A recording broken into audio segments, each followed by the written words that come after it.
Madame la Présidente, Mesdames et Messieurs, c'est pour moi un grand plaisir, vraiment, que d'ouvrir à nouveau votre congrès cette année. C'est aussi une véritable satisfaction que de constater que le travail que nous avons engagé durant toute cette année scolaire porte déjà ses fruits dans nos écoles maternelles. Le nouveau programme y a été mis en place avec beaucoup d'énergie et de détermination de votre part et je vous en remercie. Je veux de manière générale saluer votre engagement au quotidien. La France a cette particularité d'avoir une école maternelle que beaucoup de pays nous envient. Et c'est grâce aux enseignants de maternelle que ce modèle rayonne partout dans le monde. L'école maternelle, c'est un lieu d'émancipation pour nos élèves. Elle leur apprend que apprendre est un plaisir.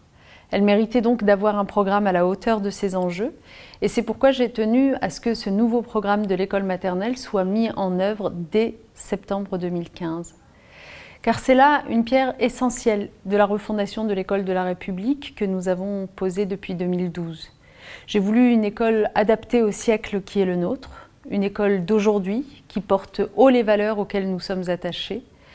Nous refondons l'école pour qu'elle puisse accomplir toujours mieux sa fonction, donner à tous les élèves de France les connaissances, les compétences, les valeurs qui feront d'eux des citoyens éclairés pour demain. Alors nous avons fait en sorte que la scolarisation des enfants de moins de 3 ans reprenne son cours. Nous avons réformé les rythmes scolaires. Nous organisons autrement le collège aujourd'hui.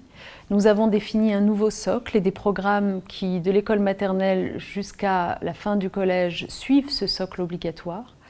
Nous avons refondé l'éducation prioritaire, rétabli la formation initiale des professeurs, multiplié les bourses dans l'enseignement supérieur pour démocratiser ce dernier. Nous avons aussi décidé de créer 32 000 postes d'accompagnants des élèves en situation de handicap.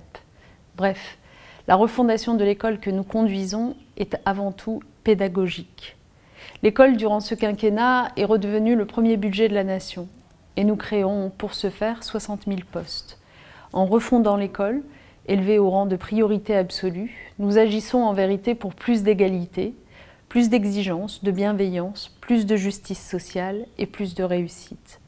Alors je vous le dis, dans ce cadre général, notre école maternelle est bien le creuset d'une école refondée, porteuse des valeurs de notre République, qui apprend aux enfants le respect de soi, l'attention aux autres, l'engagement dans l'effort, et tout cela grâce à la bienveillance de chaque enseignant.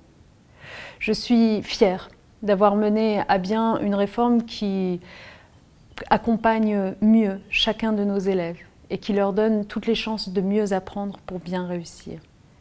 Mais je sais aussi ce que je dois à votre soutien et à votre engagement dans cette réforme. Alors, au moment de conclure ce court propos, je veux vous redire toute la confiance que je porte à votre association, Madame la Présidente, Mesdames, Messieurs. Vous allez aborder durant ce congrès 2016 un thème essentiel à la construction de chaque enfant, de chaque élève, mais aussi de chaque enseignant, à savoir l'estime de soi.